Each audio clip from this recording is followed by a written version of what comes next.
Всем привет, с вами Кайф Патруль, и сегодня мы прибыли на место Mortal Shell, чтобы выяснить, имеется ли тут кайф.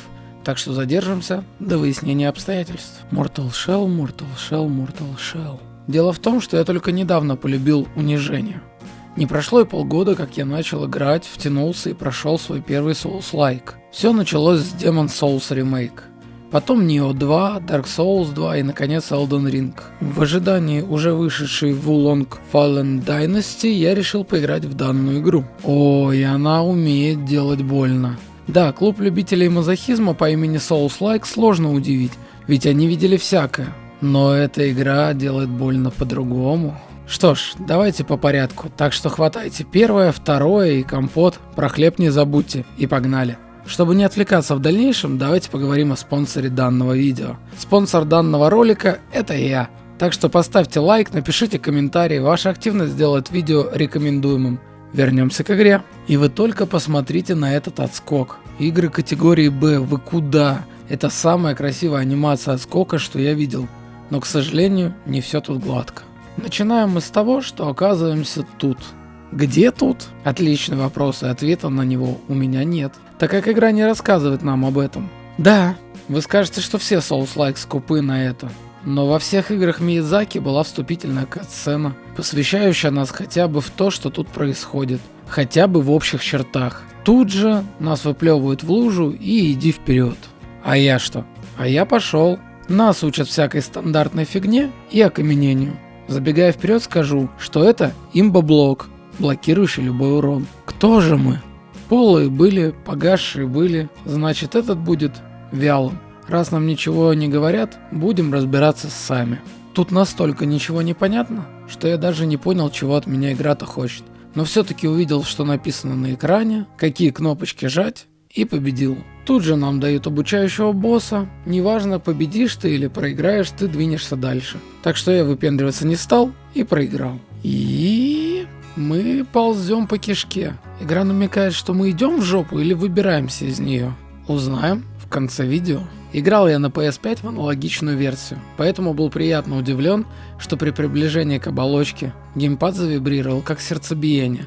Хотя по идее оболочка мертва, и я не выкупил, к чему это. Стоит отметить, что перед другими оболочками геймпад вибрирует как-то невнятно. Вылезя из пресловутой кишки, находим статую, явно заменяющую подзорную трубу, которая показывает то ли воспоминания, то ли переносит нас в тело подслеповатого орла. Тут есть ловушки, но только на этой карте. И вот ее я и проморгал. Классический капкан, который не ломает кость попавшего в него человека, а просто отнимает хп, и не так уж и много. Сначала я обрадовался, что в них можно заманивать врагов, но потом я понял, что они просто тупые, и это не заманивание, а издевательство над несмышленышами. И давайте сразу тут все проясним. Враги тут очень тупые. Они даже не в состоянии обойти за тобой преграду и упираются в нее. А еще они медлительные. Нет, не так. Нереально медленные. Даже нет, они вальяжные. Вот что выдает эту игру как продукт категории Б. Это тупость искусственного интеллекта, а также враг, появившийся в 3 метрах от меня, что как бы неприятно в Souls-like. И нет, это не враг, который умеет становиться невидимым. Такие будут дальше. Да-да, вы не ослышались, в игре есть невидимые враги, и чего уж там, даже босс. Боевка тут ощущается какой-то деревянной, но подробнее об этом поговорим, когда дойдем до босса. А вот выносливости у первой шкурки как-то очень много для начала игры. Добираемся до первой NPC, но я даже имени ее не помню, никто тут как-то не запоминается. Она нам сообщает что-то вроде «оболочку оживил», а как же ее воспоминания, а как же имя, а всем не насрать. Я понимаю, что нас подводят к прокачке, но мы просто заселились в плоть, и как-то ничего не вело к тому, что нам на нее не все равно. И это не просто инструмент. Эта дамочка нас называет заблудшим, а надо было вялым. Мы уже все решили. Тут было замечено, что местные души называются тар, а на иконке мешок с сырными шариками. Но на самом-то деле тар — это музыкальный инструмент. Держу в курсе. Разблокировав имя, мы разблокировали имя. И все. Но еще был монолог оболочки, самое интересное в котором было то, что звук его голоса дублировался с наложением эха с геймпада. Тут же находим место, где будут чалиться наши оболочки, когда мы их найдем. Синематики, показывающие, куда делись они и оружие, прикольные, но из-за однообразия локаций это не особо помогает. Тут же сидит чумной доктор, освободив которого от цепи, просит принести ему 4 железы, благодаря которым он излечится, и за что он нам обещает вознесение. И тут мне в голову закралась мысль, а не станет ли он нашим финальным боссом, и не вознесение через смерть ли он нам предлагает. Узнаем об этом, как его излечим. Рядом с хабом есть мини-босс Гриша, так что я взял и сфидел. Тут хочу позволить себе маленькое отступление. В ходе написания этого текста и других автокоррекция постоянно заменяла слово «сфидел» на «сжидел». Я дико поржал, когда первый раз это заметил, так как и само слово смешное, и по смыслу попадает не хуже. Поэтому предлагаю дальше так это и называть. Спустя несколько траев я понял, что тут мне мешает. Очень медлительная боевка. Она утомляет, и внимание рассеивается, и начинаешь совершать ошибки. Чтобы вы понимали, первый раз я танцевал с Гришей 6,5 минут, с трудом сняв ему половину хп. В этом бою я узнал про контрудар, и это просто жесть. У вас есть кнопка парирования, ее естественно нужно использовать по таймингу. Так вот, чтобы всадить нереальный дамаг за контрудар, надо почти одновременно нажать кнопку парирования и атаки по таймингу. В общем, неудобно от слова совсем. Что же тут по прокачке? А ее тут нет, в привычном понимании. Вы не будете качать статы, как вы привыкли. Вы можете прокачивать оболочки только по заранее предусмотренным перкам, типа плюс 15% к хп. И казалось бы, это полезно, но этот перк у оболочки танка, у которого и так нереальное количество хп. А во-вторых, стартовых параметров вы не знаете, так что сколько эти плюс 15% не ясно. Чего тут еще нет? Костров. Костры тут заменяет NPC, который прокачивает тушки. И вы встретите ее на входе в другую локацию и около босса, за что отдельное спасибо. Также тут нет хилок, никакого привычного вам эстуса тут нет. Вы можете подобрать грибы или жареных крыс, чтобы восстанавливать хп, но их тут немного и откатываются они по КД. То есть, если вы умерли и пробежали около этого места раньше, чем они откатятся, поднять вы их не сможете. Не сразу в хабе нашел лестницу, ведущую к продавцу, и тут валялся кот, урчание которого доносилось из динамика геймпада, который вибрировал в такт.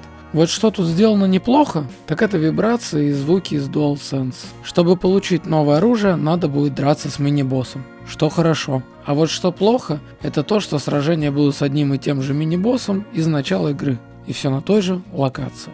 Но к моменту получения следующего оружия я уже начал качать начально, так что решил его не менять.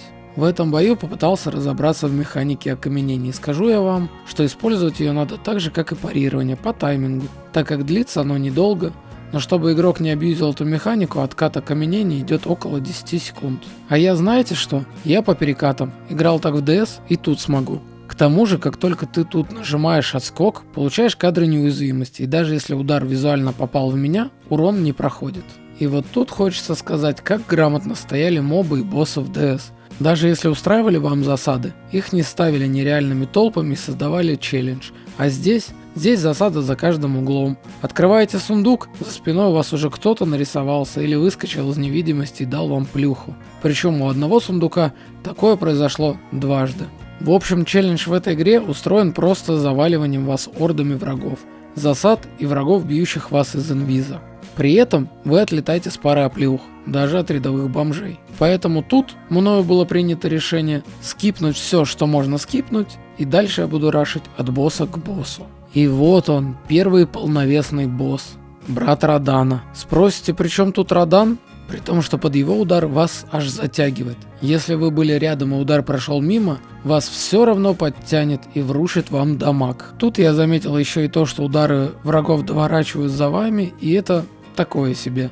Особенно вот этот момент с лучником.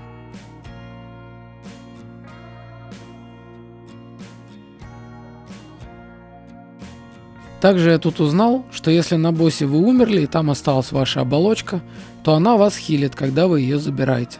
Так что какие-то хилки тут все-таки есть. Сначала я подумал, что тут нет второй фазы босса, но оказывается, что она наступает тогда, когда вы полностью снесете ему все хп. И он встает снова во второй фазе. Ну а что, вам можно, а ему нет? А, да, вы же тут тоже Shadow Die Twice. И тут эта механика очень странная, ведь вы вылетаете из тела и должны пешком вернуться в оболочку. А вот эти моменты вылета в яму просто шикарные. Тут же я выяснил свою тактику прохождения этой игры. Провоцируешь босса на выпад, после которого он долго будет открытым. После этого бьешь его с прыжка и тут же откатываешься. Повторять до победного. Что же нас ждет после босса? Правильно, бэктрекинг. Вы выбиваете железу, врагов заменяют на вурдалаков, и вы бежите в хаб. С динамика геймпада звучит звон колокола и всякие рычания и ревы, что добавляет атмосферы. Уже ко второму боссу ваши колики или это диарея начинают надоедать. Я понимаю, что бюджет был небольшой и анимации норм, но мне одному кажется, что лучше бы просто заходил на арену пешком. Черканите, что думаете. Второй босс. Походу... Фростморн жаждет крови. Подумал я об этом Шреддере с мечом, как он тут же ушел в инвиз. Катается по льду он как хоккеист, уходит в инвиз, бьет из слепого пятна вашей камеры, то есть не из-за спины главного героя, а оттуда, куда вы не смотрите. С учетом того, что еще и удары доворачивают за вами, полный трэш. С 4-й попытки я довел его до 2-й стадии. Тут он вообще начинает прямыми выпадами на огромное расстояние гоняться за нашим вялым. Не босс, а сказка. В следующем трае я отлетел вообще не пойми от чего. А потом, как понял, по краям арены мороз, который вам наносит постоянный дамаг, если вы имели неосторожность вляпаться в него. А вкупе с механикой второй смерти тут, вылетев в туман, вы тут же умираете в виде души. Кайф. А еще во второй фазе у него есть сплэш-атака, которая вас заморозит на месте, если по вам попадет. И он сверху занесет еще и пиздюль, пока вы будете прохлаждаться. Я тут даже игру хотел дропнуть, настолько это интересно. Но собравшись, я ему навалял, и всего за 4 минуты, почти неутомительно. Для этой игры время боя почти что на уровне Shadow Die Twice. Сорян, не тот футаж глянул, все в порядке. Победный бой с боссом занял полных 9 минут вялотекущей драки. Увлекательно, дальше некуда. Вытаскиваем железу и по тапкам до хаба. Отдав вторую железу нашему Вуди, он начинает говорить о том, что сам не лыком шит и народ косил пачками. Неужели моя теория верна? Хватаем улучшение руны парирования, в описании которого сказано, что это покажет врагам ваше истинное лицо. Мое лицо не разглядеть. Оно постоянно в перекате, ты меня так тупо не заманишь, игра. Тут я заметил нового NPC, вызывающего туман, как при беге с железой в кармане. Спросите зачем? Чтобы растянуть игру, ведь в ней есть сундуки, которые открываются только когда у вас в кармане железа, и на вас со всех щелей валятся вурдалаки. Идя к третьему боссу, находим тушку танка. И вот тут у вас появляется возможность сделать очень много ошибок. Ведь в этой шкуре здоровья почти так же много, как у босса. Только стамины мало в этой шкурке. Но это не беда. С этим вялотекущим геймплеем комбо особо не повыписываешь. Прокачал тельце. Оказывается, всевозможные камни душ валялись у меня в инвентаре. Я старался так быстро это сделать, что даже случайно заюзал какой-то левый предмет. Ой, как я тут обосрался, когда мне просто сменили оружие. Потому что бежать пешком в хаб, чтобы сменить оружие и обратно, вообще не интересно. оказалось, что у вас есть бесконечно используемые предметы по смене тушек и оружия. Спасибо разрабам. Вот честно, без иронии, это первое, что я встретил в этой игре, сделанное для игрока, а не против него. У этой тушки есть спелл по увеличению дамага за счет убийств врагов. Ну, думаю, попинаю бомжей по пути к боссу, и тут я встретил врага, который, умерев, продолжил бежать, а потом растворился в воздухе. К чести этой игры, это первый баг, встреченный мной, не считая стрел, в стиле особо опасен.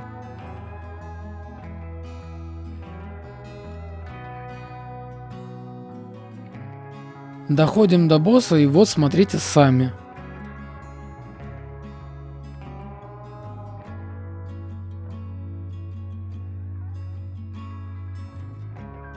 С одной стороны, мы не валяемся с приступами диареи, с другой стороны, вам снимает в падении почти половину здоровья. Вот насколько игра хочет быть честной. И вы только гляньте на этого босса, он что, из Borderlands сбежал? Я его укатал с 4-й попытки, но судя по ощущениям, я с ним бился миллион лет. Что ж, ура, победа, хватаем железу и бэктрекинг до хаба. И вот тут я уже не могу молчать. Я плутал сраных полчаса, 30 минут бежать назад, это пиздец. Этот ебучий колокол просто доебал знатно. Представьте, что рядом с вами полчаса херачит колокол, монотонно и отвратно. Так, полегчало. Добегаем до курицы, и забрав у нас 3-ю железу, он сваливает. Через затемнение экрана, ни катсцена, ничего, просто исчез с места. Я аж растерялся и пошел куда-то, а потом, решив, что плутать в этой игре я больше не хочу, вернулся назад, а там в воздухе появился значок диалога, которого там не было после исчезновения этого дятла. Я проверил по футажам. И вот после диалога с пустотой нас ждет катсцена, подтверждающая мою теорию, что этот утырок становится нашим финальным боссом. Тут уже улетание тряпичной куклой по рэгдолу становится совсем уж смешным. Да, в течение игры такое уже было, но к этому моменту это надоедает, как и вся игра. У босса опять куча малоприятных ударов, а еще он зовет теней на помощь, и вы только посмотрите на это.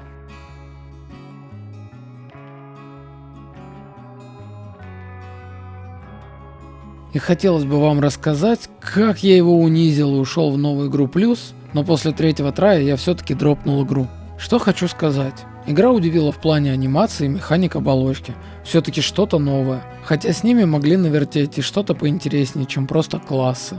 И, пожалуй, все. Затянутые бои, медлительные враги, удары с задержкой, за которые поносили Elden Ring. Тут есть у каждого бомжа. Бэктрекинг, отсутствие сюжета и даже маломальского введения в лор игры. Возможно, тут все шикарно в записках и описаниях, но честно, все это абсолютно не хочется изучать. Игра не понравилась от слова совсем. Надеюсь, если эти разработчики еще будут делать игры, то подняв денег на этой игре, у них будет нормальный бюджет на следующую, и они, глянув на ошибки первенца, все исправят. А так игра просто шлак, и кайфа тут однозначно нет. Мне кажется, что даже яблоки в этом у курином бульоне. лучше, чем эта игра. Если играли, пишите свое мнение об этой игре, ставьте лайки, подписывайтесь на канал, делитесь этим видео с друзьями и до встречи в новых видео.